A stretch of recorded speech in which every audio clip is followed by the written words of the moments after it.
በስመ አብ ወወልድ ወመንፈስ ቅዱስ አሃዱ አምላክ አሜን። እንግዲህ ይሄ ምክንያተ ስነ ፍጥረት ቁጥር 1 ነው የሚል ነው። እንግዲህ ቁጥር 1ን እጀምራለሁ። ይህ ስነ ፍጥረት የተባለ አስተምህሮ ዛሬ ከተጻፈ ወይም የተፈለሰፈ አዲስ ነገር ሳይሆን ዓለም ከተፈጠረ ጀምሮ እግዚአብሔር በገለጠላቸው ነቢያት፣ ሐዋርያት፣ ቅዱሳን፣ ጻድቃን ታውቆና ሲነገርና ሲያዝ እስከ ዘመነ ሙሴ ድረስ ደረሰ። ከዚያም ሊቀ ነቢያት ሙሴ በቀዳሚ ገብረ እግዚአብሔር ሰማየ ወምድረ ብሎ ተናግሮታል። ይህንንም በዘመነ ኦሪት ሙሴ የተናገረውን ታላቁ አባት ቅዱስ ያሬድ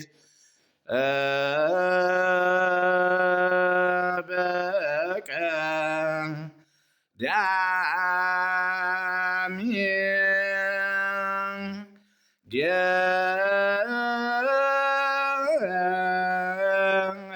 ገብረ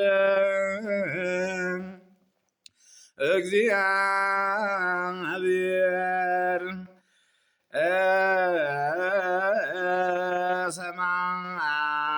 ሰማየ ወምድረ ሲል ገልጾታል። እንግዲህ ቅዱስ ያሬድ እዚህ ላይ ብቻ አይደለም፣ በሌላ ቦታም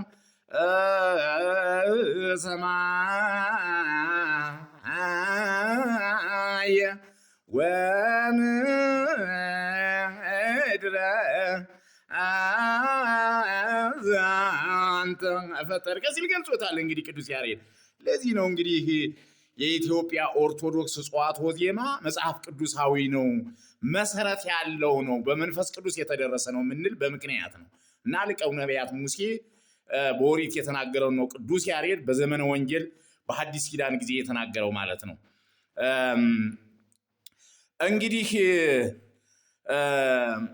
የስነ ፍጥረት ነገር አምልቶ አስፍቶ ጽፏል። ከሱም በኋላ ተራ በተራ የተነሱ ነቢያት የሱን መሰረትና መነሻ በማድረግ አጉልተው አስፍተው ጽፈዋል። ኋላም ጌታ ራሱ ሰው ሆኖ በዚህ ዓለም እየተመላለሰ ወንጌልን ሲያስተምር ፈጣሪ የሰማያት ወምድር መሆኑን ልዩ ልዩ አምላካዊ ታምራት በማድረግ አስረድቷል።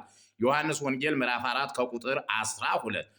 ከጌታም በኋላ ዓለሙን ለማስተማር የታዘዙ ሐዋርያትና ሰብዓ አርድእት የስነ ፍጥረትን ነገር አምልተው አጉልተው አስተምረዋል ማለት ነው።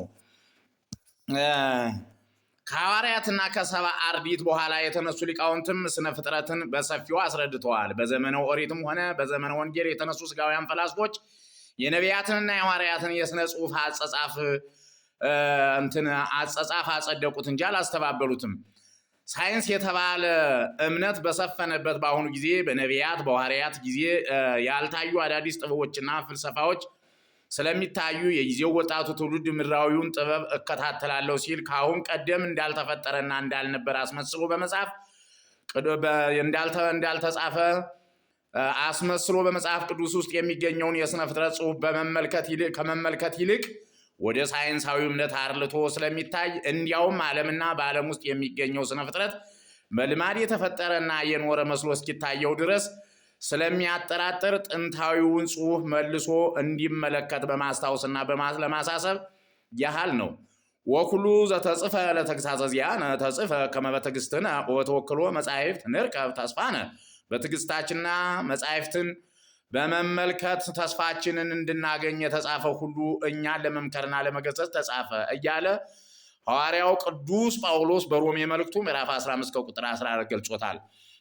እንግዲህ ተመልካቾቼ፣ አድማጮቼ ይሄ እንግዲህ ቁጥር 1 እስከዚህን ድረስ ነው። ነገ በሰፊው ደግሞ በቁጥር 2 እመለስበታለሁ። ሼር ላይክ እያደረጋችሁ በየቀኑ ለ1 ወር የሚለቀቀውን እንድትከታተሉ በአክብሮት ጠይቃለሁ። ወስብሐት ለእግዚአብሔር። ይቆየን።